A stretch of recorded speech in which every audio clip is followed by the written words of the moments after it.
পাশে নিয়ে নিই, এই পাশে নিলাম। ধরো আমার জায়গা ছাড়তে হবে এই পাশ থেকে 1.5 ফিট, এই পাশ থেকে 1.5 ফিট।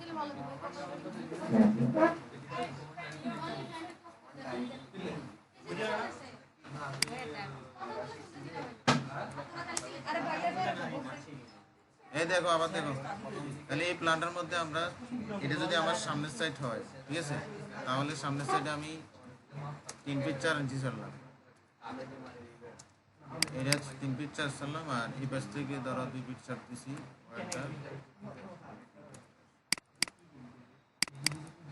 পাশ থেকে 2 ফিট ছাড়ছি, ঠিক আছে। কিন্তু আমাদের প্ল্যান যেটা হবে, ওইটাই হচ্ছে আমাদের লেআউট।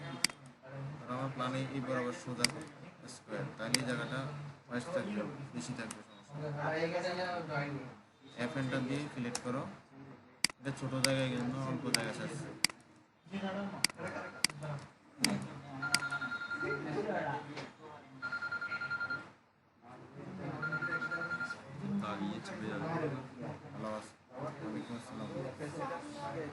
সাইম ভাই,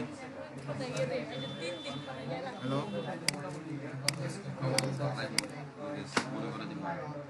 সাইম ভাই কথা বলেন।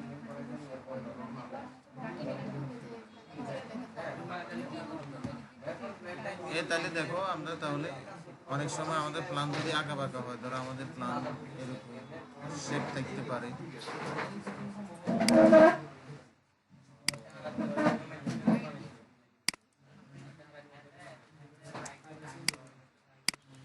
এরকম শেপ থাকতে পারে না আঁকা বাঁকা, মানে যেরকম থাকবে এরকমই আমরা লেআউটটা করবো, এটা বোঝাচ্ছি বারবার।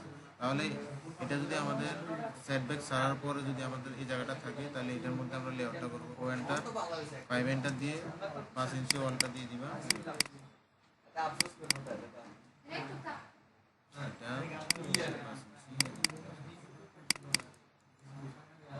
এটা করার পর এফ এন্টার দিয়ে এগুলো সিলেক্ট করে দাও।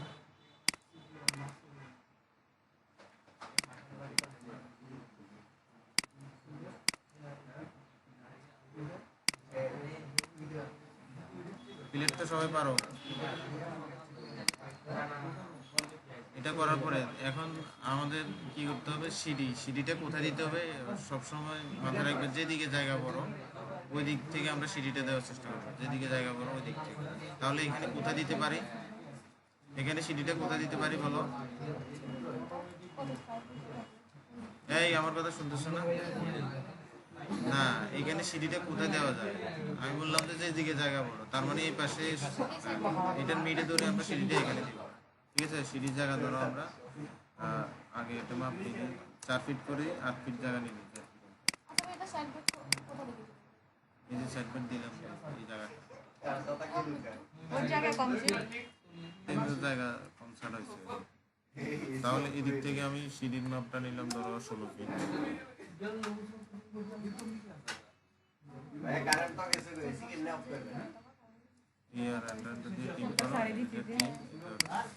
এটা হচ্ছে আমার কি সিঁড়ির জায়গা, ঠিক আছে। 5 এন্টার 5 ইঞ্চি ওয়াল দিয়ে দিবা। এফ এন্টার,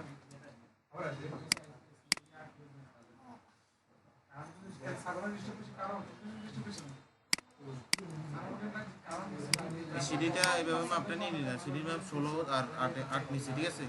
এরপরে সিঁড়ির নিচে কি থাকে, সবসময় রেসিডেন্সিয়াল বিল্ডিংগুলোতে কি থাকে, আন্ডারগ্রাউন্ড ওয়াটার রিজার্ভ ট্যাঙ্ক থাকে, ঠিক আছে। এটা বাধ্যতামূলক পৌরসভা সিটি দেখাতে হয়। আর থাকবে সেফটি ট্যাঙ্ক। সেফটি ট্যাঙ্কটা আমি এখানে নিলাম। সেফটি ট্যাঙ্কের সাইজ কত নিবা, যদি দৈর্ঘ্য প্রস্থের 2 গুণ হবে দৈর্ঘ্য, ঠিক আছে, বা 3 গুণ হবে। যদি 5 ফিট নাও 15 ফিট নিতে পারো বা 10 ফিট নিতে পারো। প্রস্থ 5 ফিট নিলে দৈর্ঘ্য কত নিতে পারো, 10 বা 15, 2 গুণ বা 3 গুণ, প্রস্থের 2 গুণ বা 3 গুণ। তাহলে আমি 6/12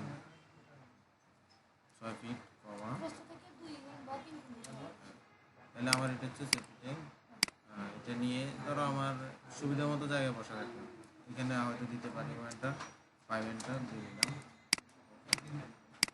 এটা করার পর এখানে আমরা এবার টেক্সট দিয়ে নামগুলো লিখতে হবে। তাহলে টেক্সটটা তোমরা লিখতে পারো, কি বলো তো টেক্সটের কমান্ড? MT enter. যদি মাল্টিপল টেক্সট আর সিঙ্গেল টেক্সট হলে ডিটি এন্টার। এমটি এন্টার দিলাম, সিলেক্ট করলাম। তাহলে এখানে আমাদের কি লিখতে হবে, স্টেয়ার। তাহলে স্টেয়ার লিখি।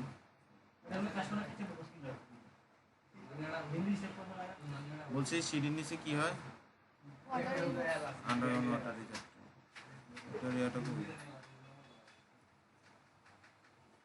স্টেয়ারে।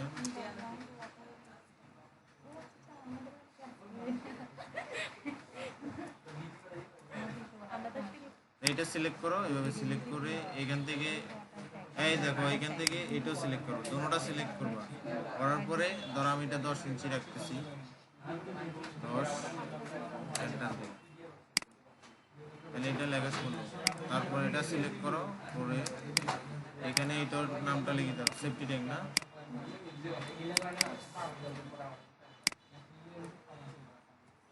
সেফটি ট্যাঙ্ক লিখে দিই। এরপরে আর কাজ হচ্ছে প্রত্যেকটা জায়গায় তুমি কতটুকু সার্চ এগুলো দেখাইতে হবে। আমি যদি এখান থেকে, আমার ল্যাপটপ বন্ধ হবে,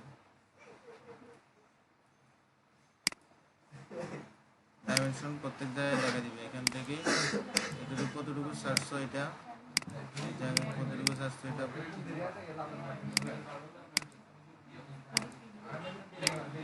প্রত্যেকটা জায়গায় দেখা দিলে হবে, সামনে পিছনে সব জায়গায় দেখাবে। এরপরে পুরোটাকে হ্যাচ করে দিবা,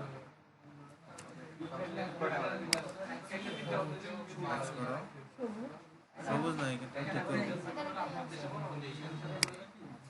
হ্যাচ করার পরে এখান থেকে আমার মানটা বাড়াই দিলাম, 35 দিলাম।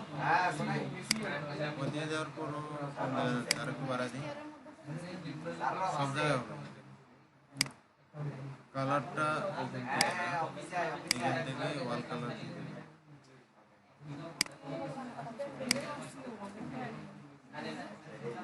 ওয়ালের একটা কালার।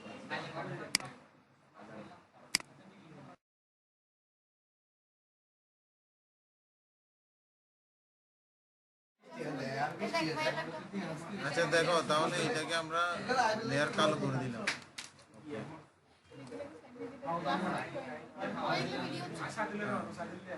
এটা তো হ্যাচ করে দাও।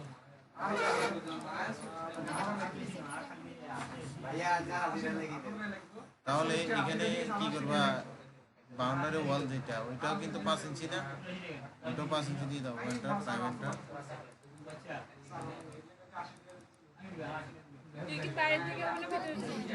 হ্যাঁ, এটা তো বাইরে কেন যাবে, জায়গা তো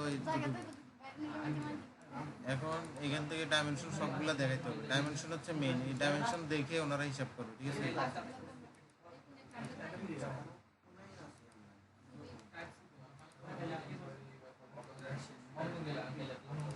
আমি যদি তোমাদের একবার রিয়েল দেখাই, রিয়েলটা দেখালে আরো বুঝতে